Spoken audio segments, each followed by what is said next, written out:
Face à quelqu'un quand même qui fait partie du groupe Antifa, donc c'est un peu fort de café, venant d'un groupe de racailles littéralement, de racailles, pardon, je ne me permettrai pas de m'insulter, s'il vous plaît, de pas insulter mon groupe. Non, juste vous insultez pas mon groupe. Des militants de GI à Lyon. C'est pas nous qui avons des couteaux et qui agressons un des leaders. C'est vos camarades qui m'agressent au couteau, notamment aux sorties des gares. Donc s'il vous plaît, doucement sur votre ton. Un des leaders à Lyon, parce que je vais vous dire ce que c'est Antifa à Lyon, c'est un groupe ultra violent. De racailles, je vais juste terminer, de racailles en scission avec papa et maman, tranquillement, et dont le leader, un des leaders, Ama Asselni, en fait promeut directement sur ses réseaux le groupe djihadiste Boko Haram. Vous vous souvenez de cette histoire? Ah d'accord, j'ai les captures d'écran devant moi. Vous dites quoi? Vous dites quoi? Alors laissez-le répondre, Raphaël. Est-ce que Éric Zemmour, lui, défend un groupe djihadiste ou terroriste? Justement, j'allais y aller. C'est parfait, parlons antiterrorisme. On a des gens comme Éric Zemmour qui s'érigent en tant que figure contre le terrorisme.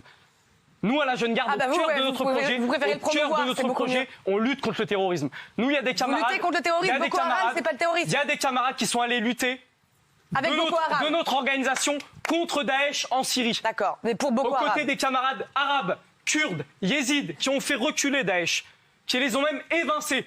Ça, c'est mon camp politique. Super. C'est le camp de l'antiterrorisme. Et donc c'est Boko Haram, votre camp politique? Il y a des discours comme Éric Zemmour, notamment avec des thèses comme le grand remplacement, qui poussent des militants d'extrême droite, notamment un militant qui s'appelle Logan Nizine. Il a eu un procès, lui, contrairement à vous dire, on ne sait pas d'où ça sort. Mais ça n'a rien à voir avec Éric Zemmour, monsieur. Qui était un militant formé à l'Action française, un groupuscule royaliste, profondément antisémite, qui est d'ailleurs avec très proche d'Éric Zemmour et compagnie. Bien sûr, ouais.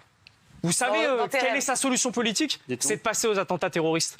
Lui, avec tout ce corpus idéologique-là, il s'est dit avec ses petits copains, on va attaquer des mosquées, on va attaquer Jean-Luc Mélenchon. Il a d'ailleurs été inculpé. Et ça n'a rien à voir avec Éric Zemmour. Et nous, ce qu'on voulait dire, c'est que tout ce corpus idéologique, notamment comme le remplacement, pousse des gens aujourd'hui aux attentats. Et ça, c'est très grave. C'est très grave. On va faire un petit tour de table. Mais c'est vous qui poussez les gens aux attentats, vous caillassez des flics, vous racontez en antiterrorisme, on va combattre sur le terrain. Vous caillassez des cathos dans la rue. Non, je vais pas lui laisser dire que Éric Zemmour promeut le terrorisme.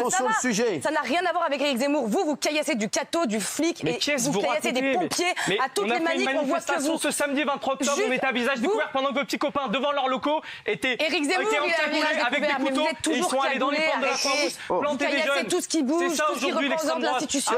Guillaume Jean. Ils sont totalement fausses. Non, c'est pas vraiment visiter le maréchal Pétain, c'est pas un truc au hasard. Vous n'avez rien compris. Est-ce que vous avez pas? Moi, mon histoire, c'est la résistance. C'est ça. Vous n'avez pas assez de. Qu'est-ce qu'il a dit sur le maréchal Pétain pour comprendre en fait ce qu'il a dit sur le maréchal Pétain. Mais vous êtes réhabilité un collaborateur avec les nazis, c'est génial. Vous êtes juste sauvé des juifs. S'il vous plaît, si vous cherchez. Écoutez.